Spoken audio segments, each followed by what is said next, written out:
We recently picked up the legendary crew member Yiling Ding, and we've got to get her into our lineup.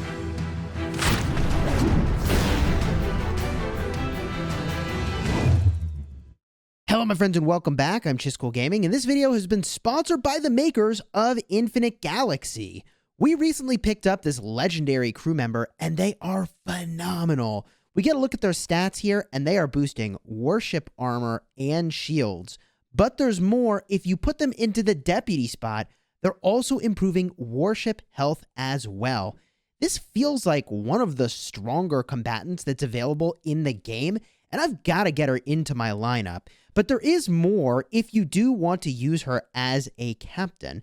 You could put her as a captain of one of your ships, and that is going to improve the warship shields and armor of that fleet by even more. For my level 3 here, it's going to be 12.6% warship armor and shields. In addition, when you hit level 5, you also get an 16.3% warship health. So no matter what I'm doing with Yiling Ding, which is an amazing name by the way, either as a captain or as a member of my crew, she seems like a phenomenal addition. What I want to call your attention to is the fact that she's also a combatant with a logistics secondary for their stat points. I mention this because logistics is actually a pretty cool and underutilized set of stats to have, especially in your spaceport all the time. So I'm looking forward to getting a bunch of points in logistics. And if you wanted to get a couple formations going, she's got 2 bonus properties here. One is that if you had 4 combatants in your crew, then you're going to get an additional 8 points from her, which is a lot. And when she is at level 15, you also get an additional 8 points, but those are in logistics as well. So I'm certainly looking forward to upgrading her. And I mean, let's just get this process started, shall we? We've been saving up experience for quite some time. And the thing I'll say about putting experience onto a crew member is that you want to avoid putting more experience than necessary to get partway to the next level. Getting partway to a level really doesn't do anything for you.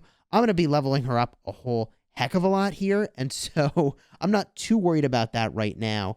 Here we go. Jamming this out. We've got her up to level 5. Get her up to level 6. Now we've got her to level 7. Take her up to level 8, 9, and we could start to use the big experience tokens. There's level 10. I think I've got enough to take her all the way to 15, and I think I'm just going to go for it. So here we go. We bring her to level 11. We jam this out to level 12. There's level 13. There's almost level 14. And, we're going to get there.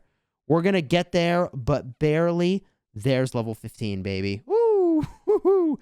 So that puts her at 36 combat points, 28 logistics points, 17 tech as well. Actually, I'm surprised. That's really quite nice. 3 in command and a bonus of 8 points in logistics. So you may be wondering, Chisgule, where were you going to put her in your lineup? My game plan right now is to swap out Robbie Sunny Nicholas. This is a crew member I was really excited about when I first got her, and I still really like swapping her in to go and do a bunch of shipbuilding, warship building specifically. But I don't think there's actually any reason for her to live in my roster all the time.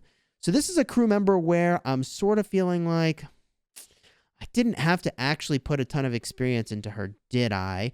But oh well, we'll remove her now and we'll drop in Yiling Ding.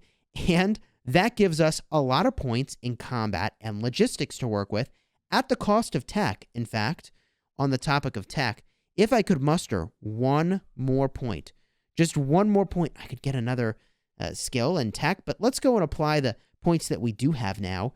40 combatant points to apply. Wow. I'm going to drop those into cruisers specifically.